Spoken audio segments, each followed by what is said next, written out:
Oi pessoal, tudo bem? Neste vídeo vamos analisar então as características, a forma de vida dos seres humanos na Idade dos Metais. Esse período que já marca a passagem do fim da pré-história para o início da história. Vamos acompanhar então como estava organizada, como funcionava a vida dos seres humanos neste período.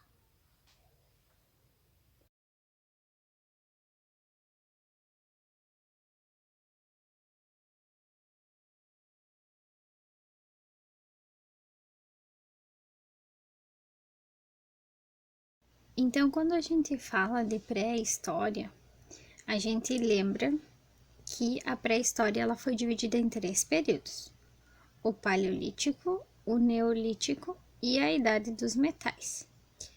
No Paleolítico, o ser humano vivia de forma muito precária, muito rude, com instrumentos muito simples, muito fracos, que dificultava a sobrevivência.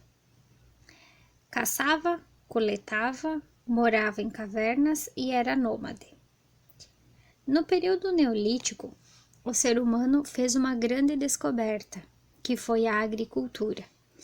E durante esse período, o ser humano foi criando ferramentas e instrumentos que contribuíram para a melhora de vida das populações dos grupos humanos. A agricultura foi responsável principalmente pela sedentarização do ser humano, o que garantiu uma melhoria na qualidade de vida e também garantiu a sobrevivência de mais pessoas, porque agora, estando sedentários, estando fixos num único lugar, construindo suas próprias moradias, o ser humano estava seguro, estava menos sujeito às alterações climáticas e a sofrer com a questão da falta de água, da falta de alimento. E a terceira fase da pré-história é a Idade dos Metais, que nós vamos ver agora então. A Idade dos Metais, ela é caracterizada pela utilização de 3 metais que o ser humano vai descobrir na natureza. Então, essa descoberta, gente, é importante lembrar que ela só vai acontecer com base na observação, com base no experimento, tentativa e erro. Tentativa e erro inúmeras vezes.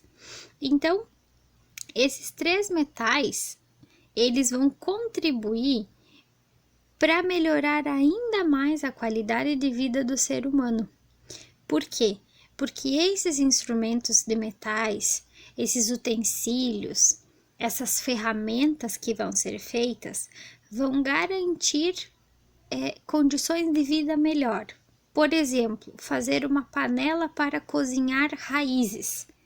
O ser humano já usava o fogo para assar carne, para se proteger, mas ainda não tinha utensílios suficientemente bons para colocar no fogo esses alimentos, como por exemplo raízes, mandioca, batata. Então, o ser humano vai conseguir construir instrumentos que vão melhorar a sua qualidade de vida. Então, o primeiro metal que o ser humano vai usar e vai descobrir vai ser o cobre. Da natureza, ele vai usar, fazer ferramentas, fazer utensílios, mas ele vai perceber que o cobre é fraquinho. Ele se quebra não, mas entorta, enfim, ele não era tão eficaz quanto eles precisavam, mas eles utilizavam. O segundo metal a ser descoberto, na verdade, foi aquilo que a prof falou, que é a tentativa e erro. Foi uma mistura que o ser humano fez do cobre que ele já conhecia com o estanho, que era um novo metal que ele estava descobrindo. E a mistura do cobre com o estanho fez surgir o bronze, que é o segundo metal utilizado. Então, o primeiro é o cobre, o segundo o bronze. Mas ainda não era o metal mais adequado para a forma de vida que o ser humano pré-histórico tinha. E aí o ser humano conseguiu descobrir na natureza o ferro. Então, o terceiro metal e o mais eficaz de todos foi o ferro. porque ele aguentava, ele era mais resistente, era possível fazer armas mais fortes, que não se quebravam, que não entortavam, fazer panelas de ferro, fazer outros utensílios que melhoraram a vida do ser humano. Então, graças ao uso dos metais, os seres humanos conseguiram melhorar sua qualidade de vida porque conseguiram produzir armamentos melhores, utensílios melhores, ferramentas melhores. Quando as coisas são boas, pessoal, a qualidade de vida é boa. Quando as coisas são mais precárias, a qualidade de vida também é precária.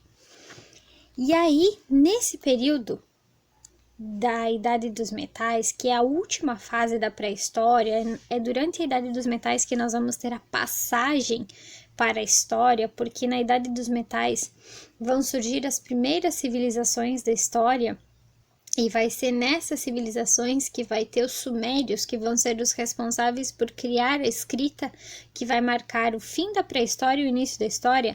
A agricultura, ela vai se espalhar por várias partes do mundo. E no momento que a agricultura se espalha, ocorre mais processos de sedentarização e, consequentemente, o surgimento de novas cidades. Por quê? A sedentarização garantiu a formação de pequenas aldeias.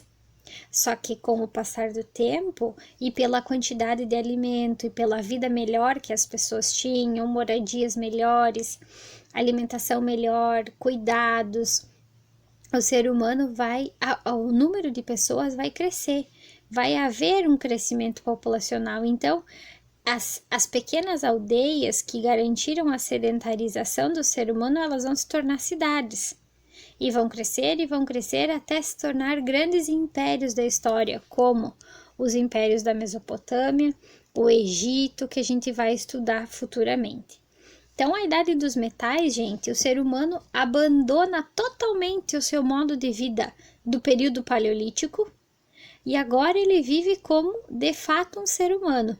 No período paleolítico, o ser humano vivia como mais parecido como um bicho, como um primata, como um animal, do que como um ser humano. Na Idade dos Metais, que é o último período da pré-história, o ser humano já é muito mais ser humano do que um primata. Então, na Idade dos Metais, ocorreu todo o processo evolutivo do ser humano. Terminou esse processo evolutivo. E as coisas que o ser humano vai criar a partir disso são só para melhorar aquilo que já havia de bom. Então, é importante a gente pensar assim, que a Idade dos Metais, ela marcou o abandono total da forma de vida do Paleolítico, porém, muitas coisas que os seres humanos aprenderam no Paleolítico, ele foi acumulando no Neolítico e continuou tendo esses conhecimentos na Idade dos Metais. Vocês têm que sempre lembrar que a pré-história é um período de tentativa e erro para o ser humano. Tentativa e erro e muita observação daquilo que estava próximo dele, daquilo que estava em torno dele. Então, é um período de grande desenvolvimento, de evolução. Toda a pré-história como um todo e a Idade dos Metais que vai marcar essa passagem da pré-história para a história. Então é isso, pessoal, sobre pré-história. Espero que tenham gostado, que o vídeo tenha ajudado a compreender um pouco mais sobre esse assunto, sobre esse conteúdo. Um beijo e até a próxima!